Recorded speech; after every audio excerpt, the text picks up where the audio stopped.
자, 요한복음 11장 1절부터 26절 부활이요 생명이신 예수님에 대해서 보도록 하겠습니다. 자, 학원 다 폈죠? 예. 자, 요한복음 11장은요, 예수님께서 죽은 나사로를 살리시는 내용이에요.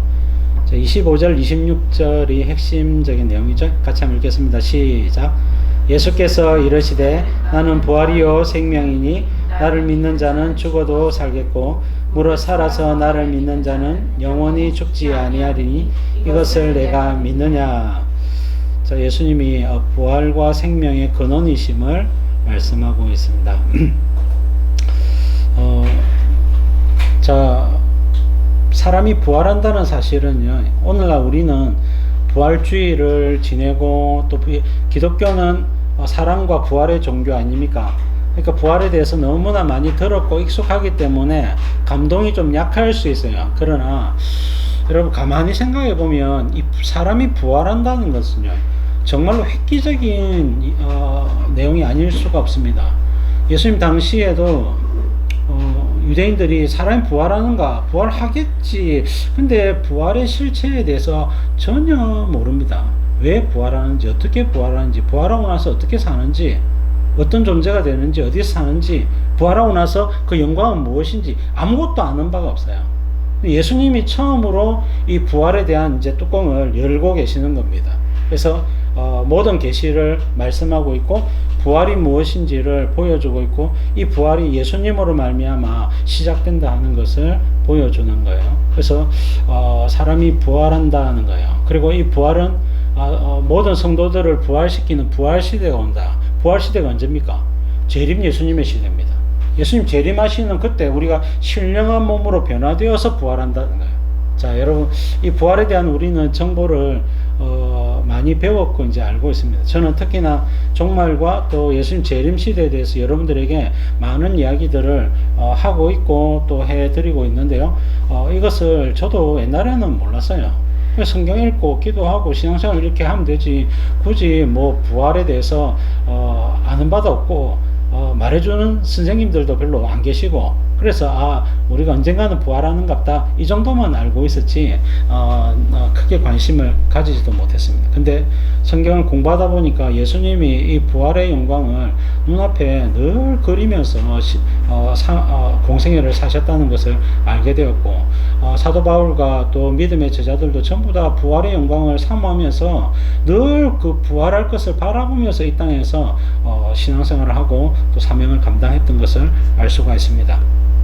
그래서 예수님이 오늘 이 죽은 나사로를 살리시는 사건을 통해서 예수님은 병만 고치는 분이 아니라 귀신을 쫓아내셔서 그냥 사람을 좀 온전케 해주시는 그 정도가 아니라 예수님은 인간의 근원적인 문제, 죽음이라고 하는 문제, 죄와 죽음의 문제를 완전히 박살내고 해결하고 예수님은 택하신 백성들, 성도들을 부활시키시는 영생을 주시는 분임을 친히 보여주는 사건입니다.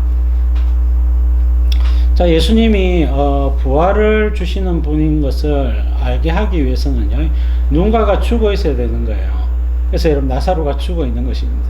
여러분 나사로가 죽은 것은 예수님께서 이 부활을 주시는 분, 사람에게 부활이 있다는 것과 예수님이 그 부활을 가져다 주시는 분이라는 것을 알려주기 위해서 나사로가 먼저 죽어야 했던 것입니다. 본문을 통해서 부활이요 생명이신 예수님에 대해서 살펴보겠습니다.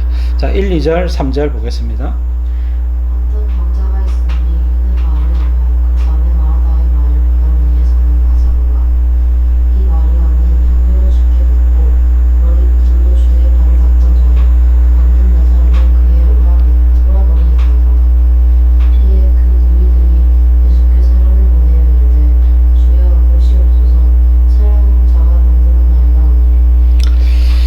자, 어떤 병자가 있는데 베다니에 사는 나사로라 했습니다. 자, 베다니는 두 군데가 있어요.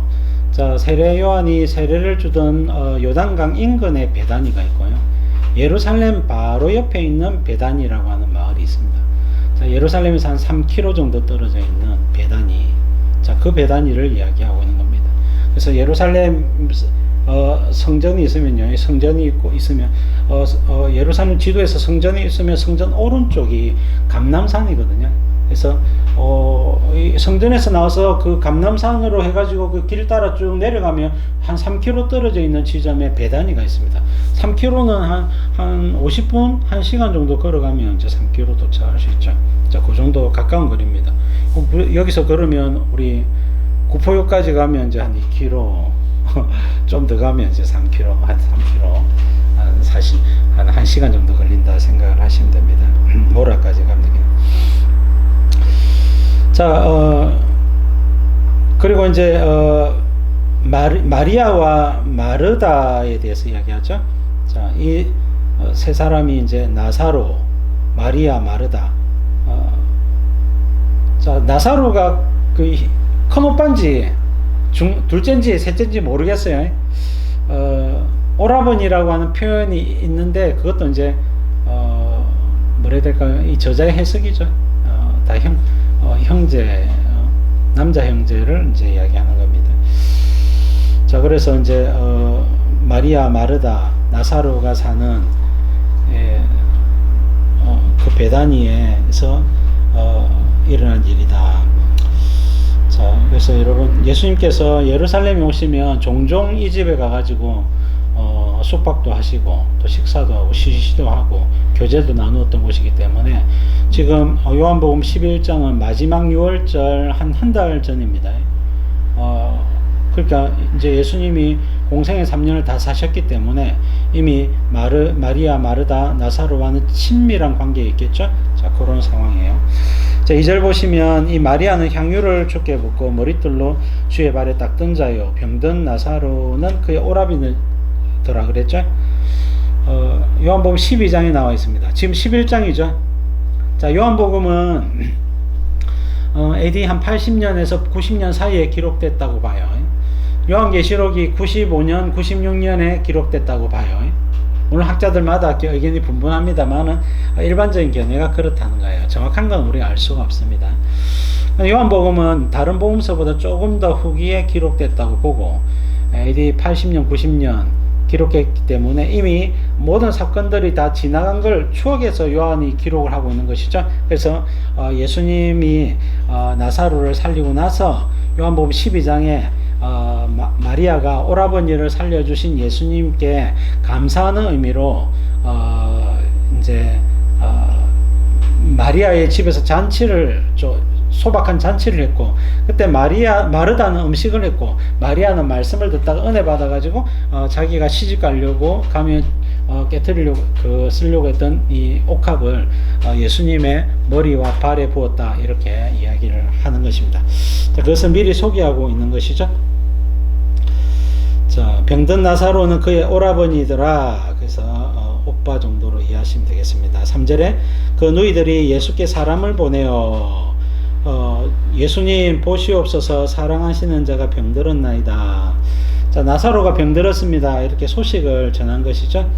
자, 예수님은 어디 계시느냐? 요단강 쪽에 있는 베다니에 계십니다.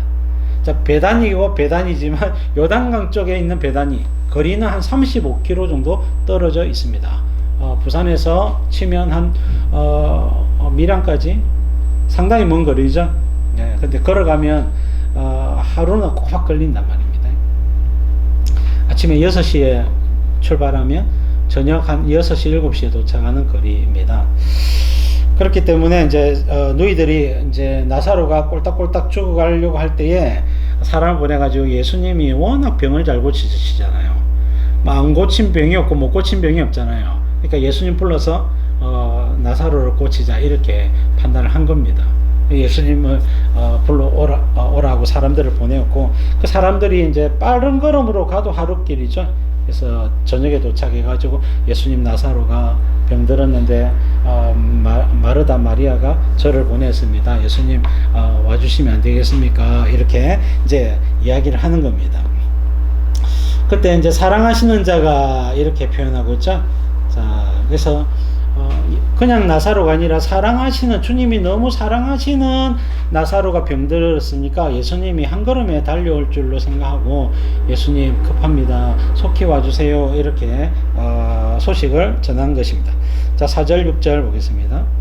예수께서 들으시고 이르시되 이 병은 죽을 병이 아니라 하나님의 영광을 위함이요 하나님의 아들이 이로 말미암아 영광을 받게 하려 함이라 하시더라. 자, 병이 들었냐? 웬일로 병이 들었대? 하고는 걱정 마라, 내가 당장 달려갔구마 하고는 예수님이 한 걸음에 달려갈 줄로 생각을 했는데, 예수님이 듣자마자 이렇게 이야기하는 겁니다. 이 병은 죽을 병이 아니라, 죽었어요. 죽었는데 예수님은 죽을 병이 아니라 하나님의 영광을 위하며 하나님의 아들이 예수님이 이로 말미암아 영광을 받게 하려 함이라, 이렇게 말씀을 하셨습니다. 자, 여러분, 죽을 병이 아니라 했지만 죽었죠. 죽을 병인 거죠. 자, 요한복음 9장에 보면 예수님이 나면서 맹인되었던 자에게 제 아들이 물었죠.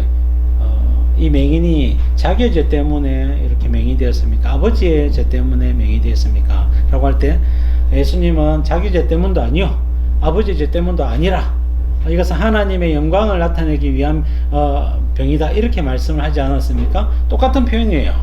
그래서 여러분, 자기 죄나 부모의 죄 때문이냐? 예. 누구 죄 때문이겠습니까? 부모의 죄 때문입니다. 아기가 여러분 임신됐는데 이제 태어났는데 맹인으로 태어났단 말입니다. 이 아이가 무슨 죄가 있겠습니까? 자본죄가 있습니까? 물론 원죄는 다 머금고 태어나요. 근데 여러분, 중요한 건 뭡니까? 부모의 죄 때문에 자녀에게 이 질병이 왔다고 보는 것이 일반적이죠. 여러분, 부모의 죄는요, 자녀에게 그 영향력을 미친다는 걸 우리 알고 있습니다. 자, 가난. 그죠?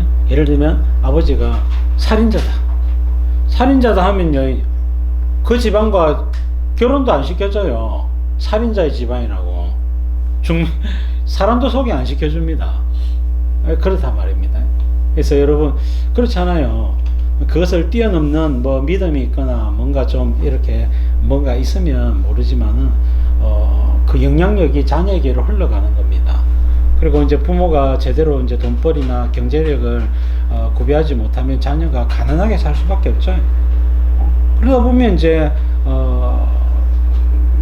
그 위험한 상황에 노출되고, 또 이제 오버하다가 이제 범죄하게 되고 죄짓게 되고 이렇게 되는. 근데 부모가 여러분 자녀들을 좀 잘 가르치고 좀 잘 지키면 자녀가 건강하게 잘 자랍니다. 여러분, 신앙생활도 마찬가지예요. 여러분들께서 나중에 결혼을 또 하시고 또 결혼을 했는데 나중에 자녀를 낳으면 자녀를 참 하나님을 잘 섬기는 자녀로 키우고 싶지 않겠습니까? 근데 여러분, 그러려면요, 반드시 부모의 역할이 중요합니다. 이 부모의 역할이 그냥 성경적으로 하면 자녀는요, 거의 99.9% 바로 자랄 수밖에 없어요. 그래서 여러분들의 부모의 역할이 대단히 필연적이고 중요하다. 그래서 제가 여러분들에게 이제 제가 민자와 민우를 이렇게 키워보니까 저도 아이들을 어떻게 키워야 될지 정말 이제 어렵고 고민도 많이 하고 기도도 하고 이랬는데 제가 어느 순간에 이제 몇 가지 고민을 한 게 있어요. 결심을 한 게 있는데, 첫 번째는 내 자녀라고 생각하지 말자. 그게 첫 번째였고, 내 자녀지만 하나님의 자녀다. 이게 1순위라는 거야. 하나님의 자녀지 내 자녀가 아니고 나는 하나님께 위탁받았다는 겁니다. 이 생각을 제가 많이 하고 기도할 때마다 하나님의 자녀입니다. 하나님의 아이입니다. 제가 하나님의 뜻대로 아이들을 좀 지도해 보겠습니다. 이런 기도를 수시로 많이 했어요. 두 번째는 내 욕심을 집어넣지 말자. 부모가 이제 어떤 욕심이 있겠습니까? 공부해라, 공부해라, 공부. 그 욕심이 있죠. 그래서 공부를 잘했으면 좋겠는데 여러분들 뭐 반에서 1, 2등 하신 분들 있습니까? 중학교, 초중, 고등학교 때 반에서 1, 2등 뭐 연고대 이상 그런 있습니까? 있으신 분들도 계시겠지만은 일반적으로 우리가 그렇게 공부를 많이 못하고 또 그렇게 잘 못해요. 근데 자녀에게 너무 지나친 걸 요구하면 안 되겠다는 생각이 들어요. 그래서 이 아이가 스스로 공부에 머리가 있고 자꾸 공부하고 싶은 생각이 들면 그거는 하나님 주시는 마음이고 은사입니다. 근데 그렇지 않으면 내 욕심을 버리자는 겁니다. 내보다 조금 더 잘했으면 좋겠다. 이 정도만 마음을 가지고 너무 지나치게 공부 이야기 하지 말자. 그래서 저는 공부 이야기를 하지 않기로 결심을 했어요. 못하면 저거 책임이지. 저거 책임인 겁니다. 대신에 공부하는 걸 제가 막지는 않겠다는 거예요. 그래서 제가 학원을 애들을 안 보냈어요. 학원을 안 보냈습니다. 그래서 학원을 언제 보냈느냐? 민재가 학원 보내달라고 할 때 보내줬습니다. 그게 중학교 3학년.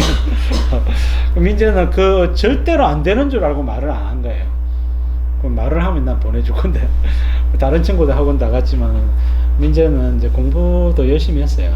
그래서 중학교 때 또 전교 1등도 하고, 되게 똑똑했어요. 민호는 조금 아니었지만 어쨌든 민호한테도 제가 공부 이야기 안 했습니다. 하나님이 먹고 살 수 있도록 은사를 주시겠지 이러면서 내버려뒀어요. 공부하라 소리 안 하니까 정말 안 하더라고. 근데 나중에 되니까 자기도 다급한지 학원 보내달라 하더라고. 그래서 어느 학원 보내줄 거야 이러니까 수학학원하고 영어학원하고 국어학원하고 보내달라. 그걸 보내줬어요. 그러면서 이제 영어학원을 아마 중학교 1학년 때부터 민우는 그렇게 하면서 지금도 영어가 굉장히 도움이 되었던 것 같습니다. 어쨌든 여러분 자녀 양육에 있어서 그렇게 하고 나머지는 하나님을 만나는 부분도 부모와의 원활한 관계가 되어지고 나면 그 다음에는 이제 하나님을 만나야 되잖아요. 그 하나님에 대해서는요, 교회 생활 이렇게 해라 저렇게 해라 막 잔소리 많이 안 하고 내가 만난 하나님을, 내가 경험했던 하나님을 간증하는 겁니다. 간증을 하거나 같이 기도하거나 보여주는 겁니다. 그래서 저는 이제 또 직접적으로 하나님의 은혜를 받은 게 너무 많다 보니까 이런 간증들을 하면 애들이 눈이 동그래요. 하나님 정말 계시는갑다.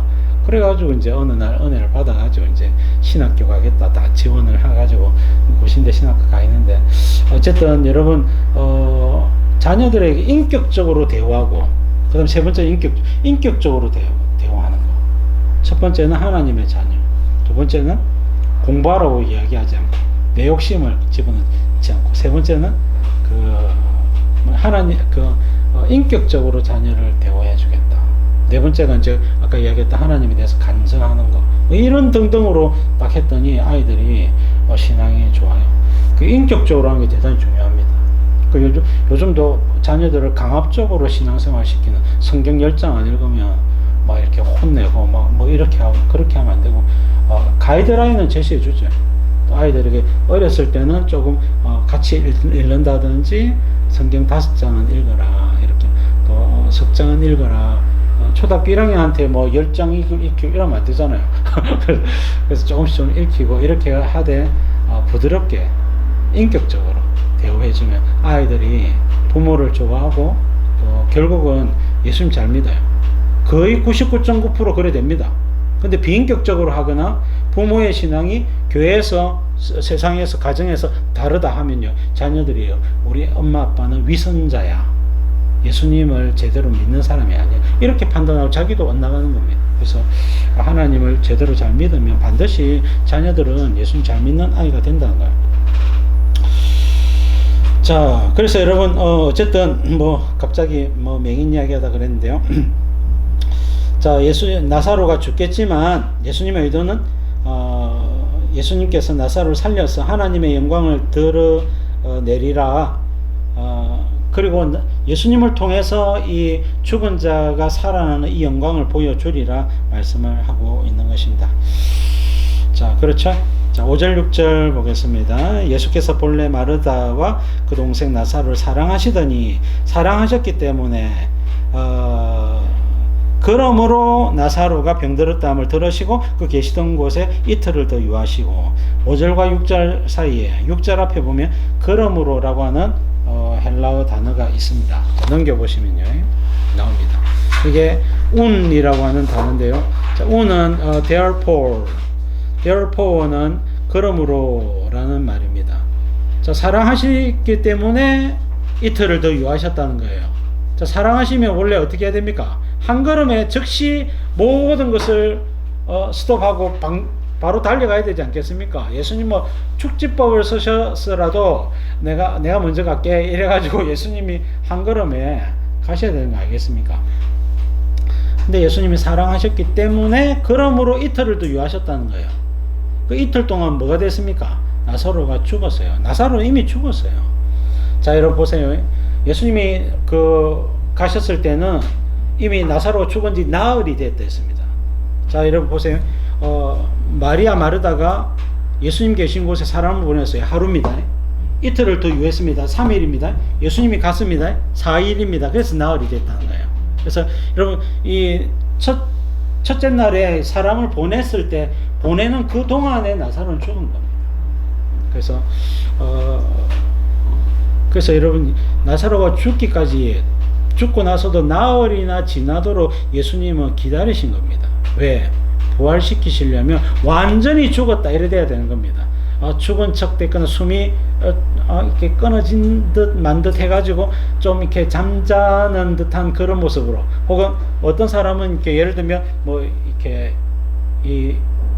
핏줄이 좀 혈관이 막혀가지고 여러분 잠시 기절해가지고 다시 혈관이 뚫려가지고 살아나는 듯한 이런 현상도 있기 때문에 나흘 정도의 사람이 돼 있으면 완전히 죽는다는 거예요. 특히나 여러분 음식을 먹지 않으면, 물도 안 마시고 음식을 안 먹으면 나흘쯤 되면요 사람이 완전 거의 초죽음 되거든요. 그렇기 때문에 예수님은 완전히 죽기까지 기다리신 겁니다. 자, 사랑하셨기 때문에 완전히 죽기까지 기다리셨다. 왜? 부활의 영광을 보여주기 위해서.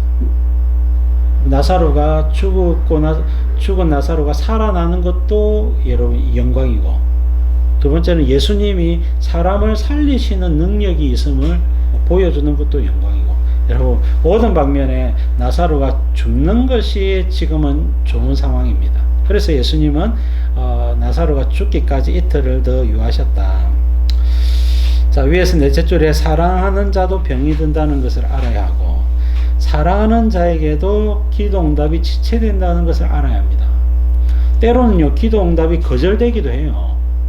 우리가 여러분 주님 우리를 사랑하시지만은 우리는 눈앞에 있는 이거 이루어 달라고 막 기도를 하는데, 예수님 볼 때는 그거는 이루어지지 않는 것이 낫고 더 중요한 것이 기다리고 있다 하는 것을 보여주기 위해서 예수님은 지금 당장에 구하고 있는 그 기도 제목에 대해서는 응답을 안 주실 때도 있다는 거예요. 그래서 여러분 예수님을 전적으로 신뢰하고 우리가 기도 응답을 위해서 우리가 믿음대로 또 말씀을 따라 기도하지만 전적인 주권은 예수님께 위임을 해야 되는 거예요.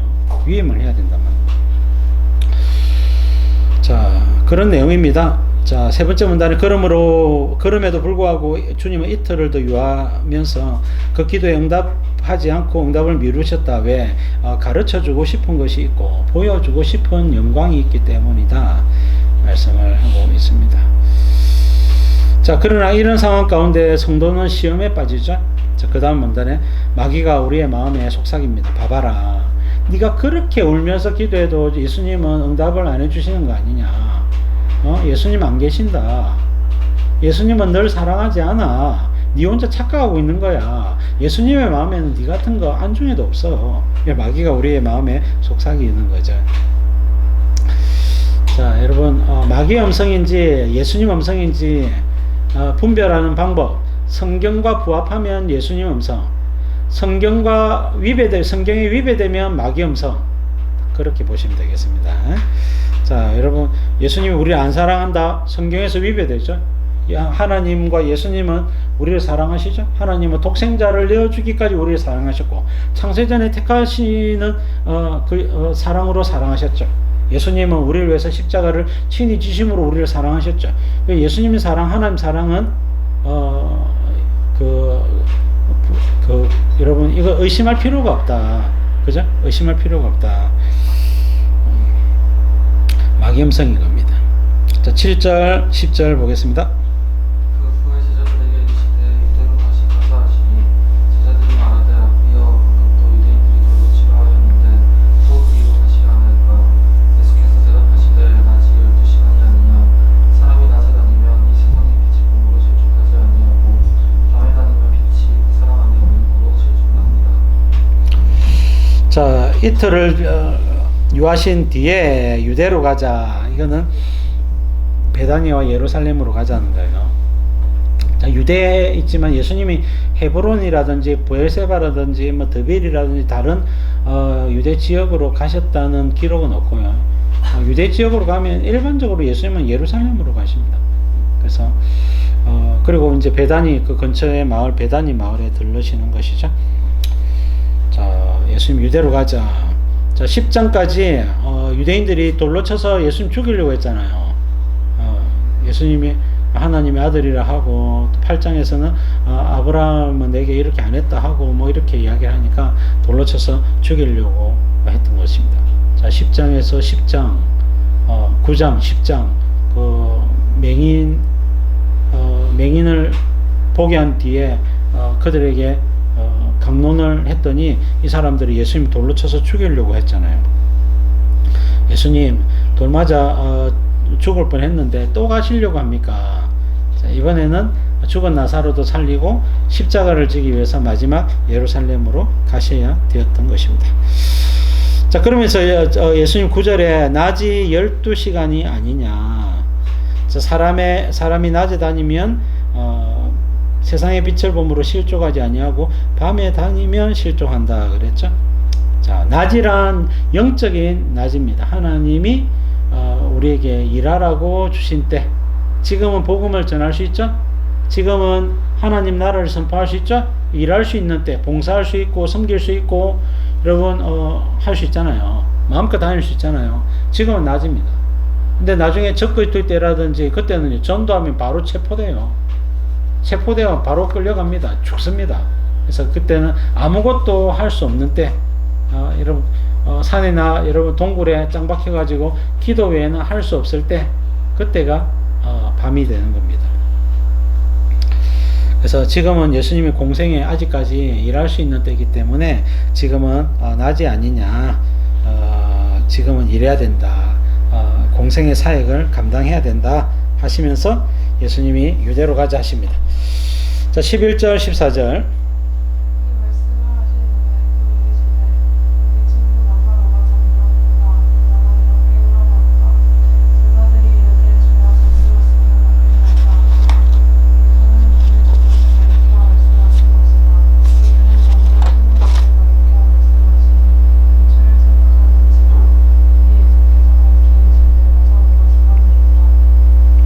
자, 우리 나사로가 잠들었도다 이랬죠. 그래서 예수님이 내가 깨우러 가노라 그랬죠. 자, 이미 나사로가 뭐라고요? 죽었단 말입니다. 나사로가 죽었단 말이에요. 그래서 사람이 왔는데 이틀까지 더 지냈다가 도착하니까 죽은 지 나흘 이래 되거든요. 죽은 지 만 3일이 훌떡 지났단 말이에요.